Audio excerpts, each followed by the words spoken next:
Tanfo looks like it has this giant magwell, right? You're like, that thing's huge, Yeah. right? Yeah, it looks like it. That's why I'm confused. Okay, the angle's fucked on it. So if I took a picture of it, you'd see what I'm talking about. Here to answer your shooting questions. Also on the line from Austin, Texas. He's busy ignoring your frantic phone calls today because we're recording in the middle of the afternoon. It's Tim Myers from the Pro Shop. Say hello, Tim. Howdy. That's good.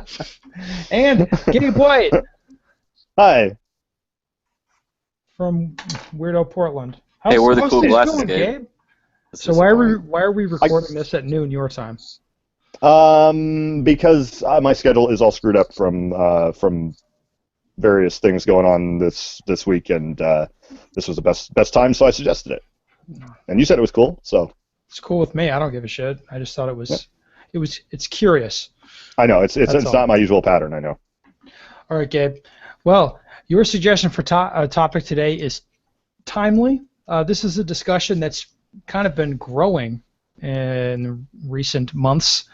That's the kind of the divide between plastic guns and metal guns. So much so that you're involved in a thread, or at least you're watching it on Duty Project, about leveling the playing field between the plastic guns and the metal guns. So, real quick, Gabe, what's your take on this? Do you think there's a problem? I don't personally think that there is. It seems to me like it is just kind of a trend. People perceiving a trend in the top shooters more recently using metal frame guns instead of plastic frame guns. But plastic frame guns before that, for quite some time, seemed like there was a lot of winning going on with those. I might be wrong. I'm open to that, but I don't see it that way. I don't think that there's some big advantage to them. All right. Have you shot a lot of metal frame guns? Not a lot in a long time. Like when the last time I spent any serious amount of time shooting metal frame guns, I was at a vastly lower level of skill, and so it's possible that there's just something I'm missing there. What was your thinking at that time?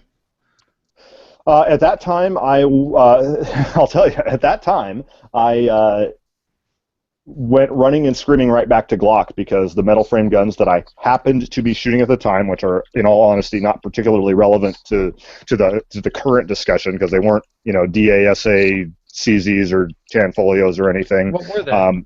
They were. I didn't know better. Okay, just give me a break. I didn't know it at the time. They were Kimber 1911s. Kimber 1911s. I owned one This of was those. years and years ago, and they That's didn't my first run. gun. They didn't run real great. That was the big problem. And even for what I thought I would get for them, which is the sweet single action trigger, if I sat down and just did some slow shooting, I could maybe get a tiny bit more accuracy out of them than the Glock at the time.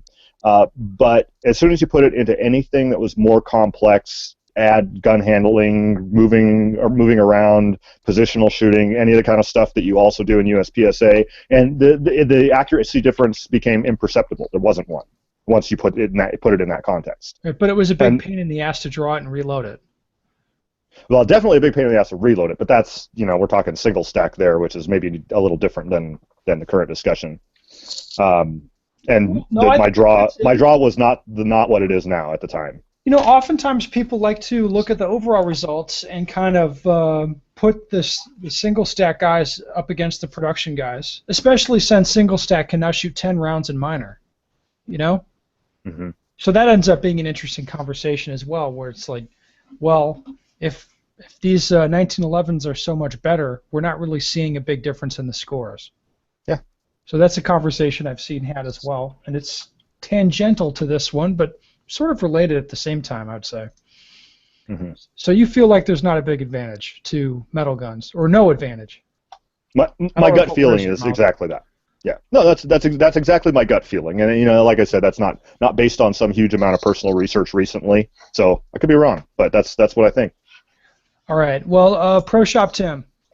Yes. You used to shoot a Glock. Yes.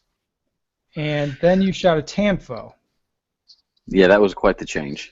All right, so talk us through it. Tell us about your Glock days. You were an IDPA gamer, right? Well, Vogel and Savigny shot Glocks. Well, and yeah, they were shredding it. Yes. So you got to get a Glock, right? I mean, like you said, back in the day, I'm with you so far. if you were shooting a DASA gun, You're a fucking You were- retard. pretty much, yeah. And Glocks were wrecking it. I mean, that's how it is. Even still, you go out to a match, there's a lot of Glocks. So I had that, I shot that, and I enjoyed it. When was this? It's like 2010 you started shooting, right? Yeah, right around then. Yeah. So then I shot that for a few years. So you were shooting IDPA to start with. I shot one USPSA match, and it was very fast, and it terrified me. So then I went to IDPA because everybody was really slow. You're like, I can beat these guys. I could. Why I did didn't okay. you I should have was shot middle of the pack GSSF right man. away. I shot that too. Yeah, that was Okay. all right. So I shot There's no IDPA. way. If you're not running around squirting bullets, you're not into it. It's pretty boring. Dude, GSSF, the targets are way too hard for you. No, it's like steel challenges. Doesn't do anything for me. It's like you have to shoot like 15 yards, right, Gabe? 25. 25, Tim, you'd never want to shoot 25. So I shot 2013 Nationals with it. That was the last time I shot it because right after that, I think I maybe had the tan foes, but I didn't want to jump ship before Nationals. Locks through 2013 Nationals, and then I switched over after that. Okay, so you were like I was a high A class. I high was A class. doing fairly well in A class. So what? I mean, you could throw down some pretty impressive numbers, right? Yeah, I was all right. With the, I mean- but you could draw in like the 70s and 80s on close range targets. You could reload under a second. Yeah, but yeah, exactly.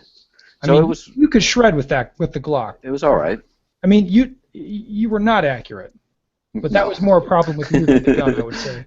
Absolutely, yeah. I don't think the gun was holding me back, but I figured I'd try to buy some skill, so I got some tan foes. Oh, I was kind of bummed I couldn't get the targets really further than 5 yards away. Yeah, they were pretty close. They were like crazy close, and then you shot the stage. How many mics did you have? You had like I don't know, 4 or 5 mics. but it was so fast though. and you're right? like, and I was like going around scoring the targets, and I was like, Jesus, man, there's like 5 mics here. And you're like, yeah, but it was fast, right? And you were like deadpan, like I didn't realize you were trolling. I thought you were just retarded. No. Yeah, that was a That different was a time. fun day. That was a good day. Okay, Yeah. so then you switched to Tanfo. Yeah, so that's a pretty heavy commitment, right? Coming from a plastic gun, getting the double action is really rough. I mean, even on a nice trigger job, it's still rough. And the weight of the gun, really, the mix of the two was a big transition. I mean, you got to commit pretty heavy to that shift. Now, Tim, have you considered going back to your Glock? I did. When I very first switched over, I shot a little bit, and then I kind of bounced around the idea of going back because it was so different. So reloads, in my opinion, to reload the gun is tougher with the metal gun. I don't know about a CZ. I've never owned one. But with the stock 2, it's harder to reload than the Glock. And it's That heavier. seems so surprising. So my take on it is it's metal on metal, number one, right? So you got a metal mag on a metal gun. So if you go in a just slightly wrong angle, it sticks. Where with a Glock, you have a plastic mag on a plastic gun. So it's just a little more forgiving with that, with it being off. Also, the perceived angle of the stock 2 when you look in the mag well is actually different than what it is. So if you hold it and you look at the angle on that little bit of lip, it's not the same as it is actually feeding the gun. So that takes a little getting used to. But really, it's the lack of it's just not very forgiving, in my opinion, with that metal on metal. Okay. Yeah, so the Glock was faster to transition, in my opinion, because it's a little bit lighter. So moving it target to target was easier, and just loading it was just more forgiving. So that was that was tough to get used to. Like, honestly, just now, I would say, after watching your shooting, I think it's taken you this whole 2 years to get where you can shred about as hard with the Tanfo as you can with your Glock. Yeah, I mean, it's hard to say, right? So, like, sometimes I think that, like, okay, well, I'm almost there, but then, like, the timer doesn't really tell me that, right? Like, I'm not running 12 splits with the Tanfo, but it doesn't really matter in the end, right? Like, I'm not winning a match because I'm running a 12 split. So, Well, you're not winning a match, period, right? yeah, but I don't care about that. Like, I'm not worried about running 12 splits. It's not going to do anything for me. So it looks cool on video. It does. It does look good on video. You're right And you about can that. you can then harass all your squad mates with your split speed. Yeah. So like, I don't think the transitions are a problem anymore. I would say that's probably the big things. Like, I feel comfortable like pushing the gun around more now. I noticed that a lot, going from just a 34-ounce Beretta to a stock 2 where It's it's like, heavy. Yeah. like if I tried to muscle the gun. I don't know about a huge advantage. I don't think so. I mean, I don't like. I think a better example is look at Alex Goot, right? So he shot a 34, did very well at nationals with it, and then he went to a Tanfo. So is he doing a lot better because of the gun? I don't know. I mean, or is it just that fact that he put another 30,000 rounds down range since then? I don't know. See, Maybe that's a great point.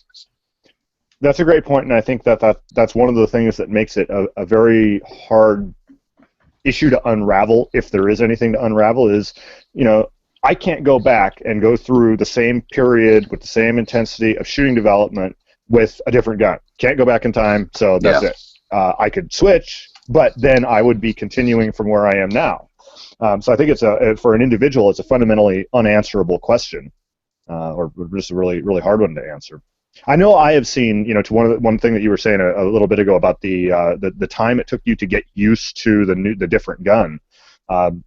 I could definitely see that being the case. I have tried a couple of very, very nice CZs, not for any big length of time, just a little bit of mess around with it in dry and live fire. But I've shot a couple of really nice matte mink shadows and also an Akai shadow, and they were really nice. They were really, really nice guns, and I could see, especially with the super nice single action trigger, being really nice. If the alternative were a difficult trigger, I could see that being really nice. The double action pull was just wonderful compared to most double action pulls, but they didn't do anything for me right then. I mean, I did like some bill drills, some 25-yard shooting just from the ready, since I didn't have a holster for them, and just picking it up. It's clear that I would have to spend a bunch of time spend some amount of time getting used to it, however much that is. They did not just shoot better for me than the Glock at all, and probably just because I'm extremely used to that Glock, those guns at all. And locally, I've seen probably like a lot of places, I've seen a pretty big shift among production shooters away from Glocks and toward CZs. There's in my local area, there are a number of people who've done exactly that, and some of them I've seen have to train up for 6 months or more to get where they were previously with the Glock. And does it give them more performance potential in the long run? I don't know. I don't know if it does, but they're clearly paying a penalty to switch. Well, I mean, you could tell me what you think of this, Gabe, because I feel like the pattern with a lot of people is they'll pick up, usually it's a CZ Shadow, they'll pick that up, grab that one of their friends has one, and they'll fuck with the single action trigger. They'll be like, wow, that's really light. All right, and maybe they'll shoot some groups with it, or they'll shoot at stuff far away. No time limit, just like standing on a range messing around.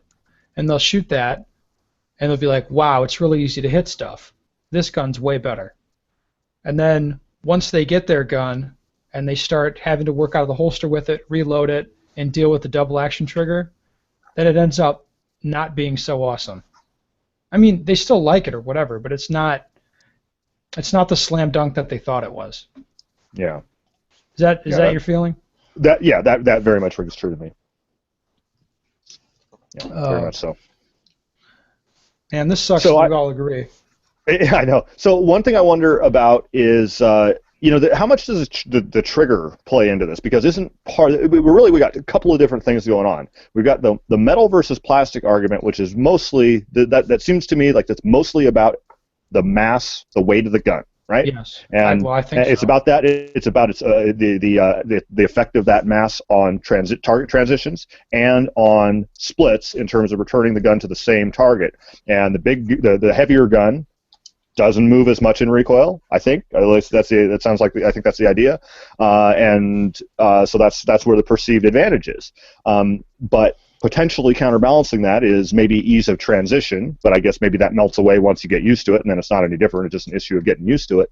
But then separate from that, you also have the trigger issue, and with the polymer frame guns, you got same trigger pull each time. I suppose not always, because there are DASA guns like the polymer CZs. 2.5 pound Glock triggers, don't they? That's what I've always felt whenever I try anybody's gun. At the time I was shooting a Beretta, I don't think my competition gun trigger was ever less than like 3.5 pounds. I just don't think it was. And my competition Tanfolio is probably 2.5, 3 pounds, something like that. It's not like crazy light. It's light, but it's not a lot lighter than a Glock. As far as it sort of seemed like it doesn't seem to me like it'd be that big of an advantage. But some people really do like the triggers, and I think it also probably goes into some of where people get their enjoyment from. I mean, we're all, or most people recognize that they are trying to do well or trying to win, and I think some people really enjoy shooting a really nice gun, which they are. Those are nice guns, like the CZs and Tanfos. I mean, done up nicely. Those are a really, really nice gun, it seems like. Yeah, I mean, and they enjoy that. I shot this morning like 500 rounds, and I'm still like I'm getting close to having to go to the doctor, to deal with it. It's like 4 hours, right? Mm-hmm. Is that what you're talking about, Gabe? Yes. Yeah, they just enjoy running the nice machine. I mean, it's a machine-based sport. It's inherent to it, so they just like the really nice machine. Buying Screw ammo all for that. the machine. Yeah. Picking up your brass. Buying ammo? Right. Well, you mean printing ammo? Yes, printing ammo. I kind of enjoy that, Tim, just because it annoys you so much. It does annoy me. Like I walked out of my basement, and I have a choice I have to make, Tim. Should I run the forced auto drive, or should I run the Mark 7? I think the worst was the picture I got of the handles in the trash can. What do you need those for? Yeah, what do you need those handles for? That's ridiculous. Oh, Gabe, so it was quite funny. Tim sent me a picture of like a broken handle off his Hornady lock and load, this retarded press. He broke it in half, and he sends me a picture of it, and I was like, "What's that?" And he's just like, "It's broken. I broke this on my press." I'm like, "Well, what do you use that for?" My press doesn't have that shit. He went crazy. Tim lost his mind. Hey, you don't need two of those things. You can send one to me. I could. Definitely could. Good troll, Ben. All right, Tim, do you have any tactical questions you want to ask Gabe before we go to shooting questions? You always love asking about the tactical ninja stuff. Yeah, I don't have any junk carry questions, but so is anybody running DASA guns in that market again now, or is it still all polymer striker fired stuff? Is anybody going that way? I think yes, a lot of people do, and it probably depends on the specific sub-community that they're in. And I am probably partly influenced by spending so much time on Pistol Forum, but I mean on Pistol Forum, administrative safety by being hammer-fired guns that allow you to control the action and prevent it from firing while you're doing things like holstering the gun in a sensitive position, like appendix carry, maybe probably going to be able to run on most of the triggers you're going to run into very well. And I think there's something to be said for all that. So at least in the Pistol Forum community, as one example, I don't know about everywhere else, they absolutely are popular and thought well of. And there are a lot of polymer striker fired guns also, but there are tons of guys running Berettas, polymer CZs. I mean, they absolutely are. So do you think that's a shift in attitude since the junk carry has gotten so popular? I think in the case of Pistol Forum, it definitely goes along with the trend of appendix carry because of a lot of people's both real and perceived sensitivity of muzzle direction with that mode of carry. So I think that definitely has a lot to do with it, and it is a total flip from, I mean, like back in the 90s, it was self-ed was going to have to happen sooner or later at some point. And you could just jettison all of that and have a reasonably easy trigger pull in a Glock or later on whatever striker-fired gun. So I think that was I think that's a big shift in attitude there. Big shift in attitude. Sounds kind of like trite at this point, but I've never really liked the angle on the grips. Yeah. It's different than almost everything else. Yeah, I don't like that. Yeah. It's like either I'd have to shoot that, which I didn't really want to do, or I'd have a gun with a safety, or I'd have a gun with a really with a double action first shot. And to me, the double action first shot seems preferable to the safety, because I'm always fucking up with the safeties, you know. Yeah. So that was kind of what pushed me towards a decock only Beretta. That's what I liked. Yeah. Whatever. All right, let's go to a shooting question. All right. I've been practicing my ass off, getting ready for my first USPSA match. Since I started shooting and taking things seriously about a month ago, I've really seen improvements. Other than a G34, I don't really have anything set up for USPSA. I'm using a Serpo with the finger thing taken off, and a PC rig, or does it really matter? Conversely, do you think there's any advantage to practicing with shit gear with the assumption that everything will be much smoother with a proper rig? Here in a couple weeks, I'll be getting a proper setup, but in the meantime, I'm working with what I have. What do you make of that, Gabe? Practice with the shitty gear now? That's kind of interesting. You know, I've always applied that to myself and seen other people apply it to is the trigger itself. The difficulty of the trigger pull itself. There was a time I spent a whole bunch of time with a New York trigger spring in my Glock, dry firing it, and that time gave me a ton of skill development in pulling the trigger, and really convinced me of the value of dry fire, and that was a hugely positive thing for me. But you're talking about difficulty in this very, very central act of pulling the trigger, and the act itself has not really changed between you've got a Glock with a relatively speaking, easier trigger, or a Glock with a relatively speaking more difficult trigger, or apply that to whatever other gun with heavier springs in it. But when you're talking about the holster and the magazine pouch, you know, I would guess, without looking at it, I would guess you could probably get by with the magazine pouch. I bet that doesn't make a lot of difference. I don't know, maybe it does, but I don't have one in front of me. And what are you talking about? Well, yeah, Phobos totally sucks, but I'm not sure how much the mag pouch is actually going to hurt him. But the holster, one of the issues with the Serpa is, so if I'm hearing his question right, he's taken out the retention mechanism, which I kind of skipped over part of it that sounded irrelevant. He put in parentheses, but the screw is still in it for retention. So he took out the thing, so I don't think he has to push the button to get the gun out, but the screw. So if he still has a friction fit of some kind, then I guess that's fine. The issue would be is if you took out the retention part, and it was just nothing, absolutely nothing retaining it, like the gun could just fall right out. That could be a problem. But you know, I don't know how much that really matters, but I don't know if it would really give him a lot of benefit either, because now you're going to have a change in the form that the movement, he has to change his draw a little bit when he goes to the other gear. With a trigger, a more difficult trigger, the motion hasn't really changed, it's just more difficult and you have to do it better. So I don't know if that, I think there may be a subtle difference between using a more difficult and crappy holster and mag pouch versus using a more difficult trigger pull to develop your trigger control skills.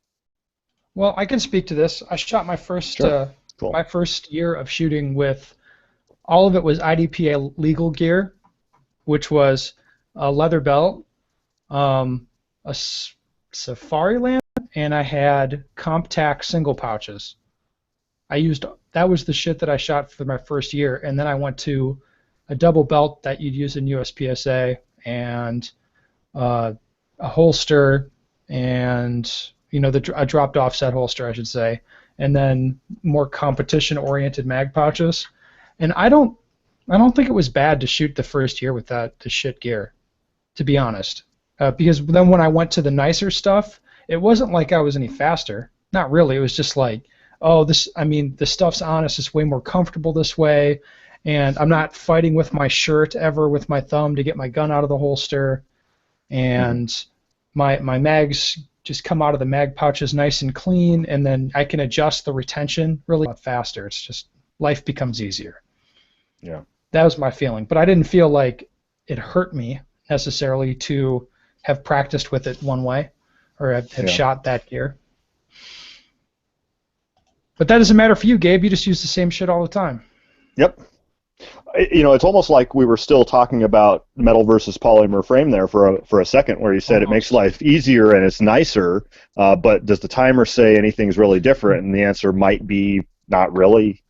No, Maybe that's it. Like we almost might as well have said that about why don't we talk about reloads, and you get your reloads like exactly where you want them, scraping the power factor floor, and you're like, oh, this is super nice ammo, and I can see that. Yeah. I mean, things that people perceive as better, are they better? I don't know. Measure it, maybe not. Well, here's the other side of it. I mean, if you feel like you have the best equipment possible, that's good for you mentally, right? Big time. So if you're going to do a competition, Absolutely. you want to feel like you have all the best. Forget what it was, but it was like, in my mind, this was like the fastest car ever built, right? So I felt awesome. Like, my dick is 2 feet long. I'm riding around this car like I'm going so fucking fast. I'll race anybody. I felt good. I felt confident, right? Then you get older and you're like, oh shit, they come out with faster stuff like every year. Like, my God, what am I gonna do? And it just shatters you, shatters your world. Maybe shooting's the same way, right? Yeah. Well, I think that's a really good point. And you're making the point from a competition shooting perspective. When you go to the competition, your gear needs to be all done, right? I mean, you need to have that out of your mind. That box is checked so that you can concentrate on what you got to do, the tasks at hand. That's precisely an incredibly important thing from the tactical perspective, the self-defense perspective as well. Well, look at it like this. If you go to a match and you've been shooting for a year or something, you go to a match and all the best guys are shooting CZs, then why even think about it? Just buy one of those. Then that's just kind of like, all right, that's taken care of. CZs, and we'll call it a day. Yeah, I suppose so. That probably also depends on how much of a perspective you're walking into the match with already. I mean, like that's. Well, let's say you don't have the internet. Yes, right? if you started shooting, you could just had learned some basics. I'm not as hard-headed as I used to be. Like when I started shooting, it was like, well, I've got a Beretta, and even then, people were like, you got a Beretta, huh? That's pretty stupid. And It was stupid. God damn. I thought it was kind of funny at the time. No, I shot that thing. It was terrible. I was like, this gun feels okay. I mean, it shoots good. Like, what are these crackheads talking about? Like, this gun's okay, but. Well, if you shoot well, you can vindicate yourself on that kind of stuff, and but probably for a lot of people, maybe there's some point to it. I don't know. Maybe there's like. Maybe there is. Oh. Hey Tim, you've been remarkably silent during this talk of how to shoot better. I've been trying to be a little productive while we're talking. You're fucking useless. Oh my God. It's Gabe's fault, man. Middle of the day. Middle of the day. Sorry. What's he thinking? All right, Tim. I don't know. This question's actually addressed to you. Oh, super. Sweet. All right. Back when you sucked at months, help. Man. I didn't feel like I really plateaued much until A class, and then I kind of felt like I plateaued. Like, the gains come pretty quick, and I guess it's different for everybody. But no, I mean, I think most people plateau out like B class or A class, right? Yeah, that seems pretty consistent. B class seems very common to me. I mean, at least at a club level, I see a lot of people stuck at this. And and honestly, just dry firing, like even if it's just 15 minutes a night, like 3-4 days a week, you'll gain a lot pretty quick off of that. Like doing some sort of irregular practice, like whether it be live fire and dry fire, that's kind of what it takes. I mean, the classifier stuff to me is easy to get over because you can dry fire that stuff over and over and over, and you don't need to move much on much of that stuff. So that's different than match performance to me. I think it's pretty easy to go up in classification just through dry fire. Well, yeah, and the thing with classifiers is, in order to get out of B class, like if you're practicing pretty regularly, I think the trick is to understand you don't need to go rape ape speed in order to get out of B class. Absolutely. No. Kind of like hit your draw, hit your reload, kind of shoot the brown part on all the targets. Yeah. And you can get out of B class pretty quickly. Yeah, I think the problem is I see guys swinging for the fences in B class a lot when I agree with you. That's not necessary. Like, I'm going to shoot 100%. But why? Yeah, I don't. You don't have to do that. Yeah. Because 100's awesome. That's why.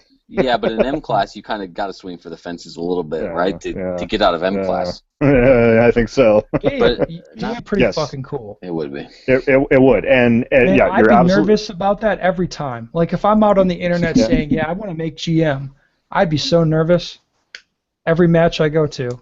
yes. You're helping, Stoeger. I think that's I'm trying to help. absolutely That's what I'm true. doing. That's absolutely true. I think that has been a problem for me. It's probably less of a problem for me now, but that problem could easily return as I'm getting as my percentage rises and I get closer to GM, and I could see, maybe I could kind of see the light at the end of the tunnel. That's when it's going to Imagine come the back. pressure you'd face if you like work out the math, and Yeah, you roll no, up on I a know. class. Wrote that question when he says things are going good, but I got classifieritis. That says to me, the term classifieritis says that he's having a mental or emotional issue about it.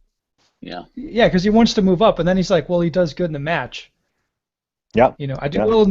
If you shoot X time, then that'll be some percentage, and then it'll move you up in class. You don't have any of that. You just go up to the stage, come up with a plan, shoot the stage. Right. That's all you're doing, and you do fine. Absolutely. But then on the classifiers, somehow you turn into a retard. Yeah. And it's because you Absolutely. you want it so bad. Absolutely. I mean, I'm gonna have a return to that. I've been able to get out of that, especially since I made M, because that was. Shoot a lot, and I would be hard pressed to make M in limited shooting from concealment with minor. Well, I appreciate it. Thanks. I feel really good about it, but GM's the one. GM's the one, man. I gotta get there. I'm gonna do it too. You gonna do it? I'm gonna do it. There may be all kinds of mental meltdown and misery. Sure, maybe it's gonna take me a few years. Maybe I'm really revitalized now to hit M. So Yeah, and the worst part is you get sooner or later it's not gonna happen. You get a classifier like once every month or something, and you go out there That's and it's that like, is, yes. One up, you toast. Yep, that is a really difficult thing that I shoot. The as few matches that I do, there's a lot more chances at it. I mean, it's the discussion about reshoots versus never reshooting and the validity of the classification system. Well, I think it's an interesting discussion. But to me, if somebody say there's somebody who has the freedom to go to 4 matches a month, and they do, I mean, that person has a lot. It's not exactly the same as reshooting classifiers going to fewer matches. It's not the same thing, but to me it's very related because more chances under the system, more chances, more attempts, whether it's at a bunch of matches or from reshooting at fewer matches, more attempts is really powerful to move you up. Yeah, well, like if you're an M class now and you shoot hero or zero style, the more bites at the apple you get, the better, right? Exactly. Yes. Because the really bad ones don't hurt you, but the really good ones help. Yeah. That's right. Different decisions on that point, and I just really don't care which one they make. I don't care if they stand there and reshoot it a whole bunch of times. I don't care if they do. Don't you feel like the horse is kind of out of the barn on the reshoot thing? Yes, and especially because of how USPSA chooses to run the classification system. It's really simple. I mean, if they don't want to have reshoots, so don't allow them. I think that's the only real answer. And if they're okay, then they're okay. And the rest is just personal decisions based on how people feel about themselves and reshooting. Do they think it's like this dishonorable thing or not or whatever? Yeah. Well. What do you think about reshoots? Well, we just did I mean, I was trolling people a bit on the thing where it's like my feeling is people who hate the reshoots, on some level I get the emotional reaction where you want to like hate the reshooting. Right. There's like a very, very few people that reshoot the shit out of classifiers. We're talking over and over and over again, where they're like relentlessly pursuing getting a GM card. And when there's some people with certain skill set. Let's say they're really fast, but they're not very disciplined. Mm-hmm. When they're pursuing a GM card so relentlessly, reshooting 5 or 10 times or something. I've heard stories of this. I don't really see it a whole lot, but if they're reshooting classifiers over and over and over again, getting a GM card becomes almost a certainty at that point, and that feels different to me. Like, I don't like that. Yeah. I don't like it, but whatever. Yeah. I think we have like GM is very, very stratified at this point, and I don't know if that was the intent when it was created. I wasn't around for that, but my feeling is that there was a bunch of people in M who could not compete to win his class basically at big matches. This is not going to happen. So GM got created, and I feel like we're in that same situation. That fucking dog. Holy shit. I feel like we're in that situation now. Right? Yeah. Like within GM. So GM is stratified, and there's guys who are like hobbyist level. So, they're never going to win. It's not like they're going to go win an area match. In most divisions, there's like so much heat. Like, forget it. For guys who are at that level, and then so would we create another class above GM? Right. And then I feel like eventually we'd run into the same problem. So that class, if they created like a super GM class, that would be sort of the board would just decide who those people are going to be, and there's not a process for other people, or it'd be something really similar to what IDPA did with Distinguished Master. That's kind of my feeling. But I don't think it's a big problem. I don't think it's a problem that needs solving. Like, if you shoot your way into GM, you know what you're doing to yourself. Like, you know what it's going to be. And you're just going to get your ass kicked that much worse in that class. Yeah, so do it if you want to do it. Yeah, that's kind of how I feel about it, and I think you absolutely correctly identify how that flow works. You're just going to have to create higher and higher classes eventually. I mean, because really what it comes down to is so who's worthy of the GM title? Is it only national champions and contenders, or is there like a somewhat lower but still incredibly excellent level of shooter that could be called GM? It just kind of becomes this thing of semantics. And I mean, it's recognized, and it's okay that there are different levels of GM. There's GMs who are excellent, and there's GMs who are like maybe going to win the big match or the nationals. Right. Like, so the hugest GMs. It's stratified. And there are plenty of guys who are assholes who want to look at it and say, like, that guy's not a real GM, and it's kind of like, oh, I don't really care. So one other little comment about the reshooting thing that I think maybe argues not in favor of just reshooting like mad, but in favor of being able to reshoot like in a targeted, strategic way, is there's enough weird bullshit in the classification system that sometimes it just fucks you over. It's nice to be able to fuck it over right back by taking some extra chances. I think sometimes that's really good, because there are some times. I mean, overall the system is legitimate. It does measure people. Everybody's under the same system, so it's fair, and that's fine. And it's got the noise in it that it has. But sometimes there are some parts of it that are just off the tend to beat people in the middle, and people in the middle tend to beat the lower classifications. So it works pretty well. Yeah, but I think that doesn't really mean a lot. That means two things to me. One, it means everybody's measured under the same system, so when they do better here, they do better in the match. And the second is that the classification stages themselves have relevance to the match, even though they are not quite the same. But that's all that all that really means to me. In aggregate, it works really well and is pretty accurate. But looking at exact specific instances, there are classifiers sometimes that are just stupid. Or reading something else. Can you count? Doesn't that have a open hit factor for production? It did at one point. I remember when it did. Yeah. I don't know where it's at right now. I know it was pretty off the hook insane at one point, and I think they may have adjusted it, but I'm not sure. Oh, okay. I'm not sure where it's at right now. The one that for me personally actually got me a little bit butthurt at the classification system was I shot this match last year, and they had, I don't remember the number of it, but it was Razor's Edge, and so I go shoot it. Oh yeah, that one's interesting.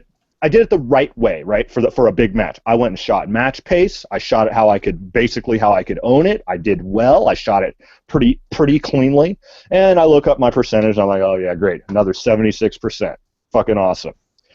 And then I look it up in production, would have been 95.5%. 19% difference between limited and production. Well, that's bullshit. Hey, motherfucker, limited gets major, and it makes a big difference when you got partials all over the place. Yeah, I guess so. mean, it does. It makes a big difference. 19% difference, though? On that classifier, apparently. I guess. That's what struck me. I mean, yeah, I get, there's a difference. You're going to have a high hit factor in limited than production. I get that. Listen, you're shooting a plastic gun. 19, that I was goes in going. production. Limited is for metal guns. That's score Right. major. Thanks for having me on, Ben. I was gonna we're gonna keep the podcast maybe a little shorter, and then you get into the reshooting classifiers thing, which people want your take on anyway because it's recorded, Tim. I think it comes out next. Okay. Let me check. Was Gabe on it?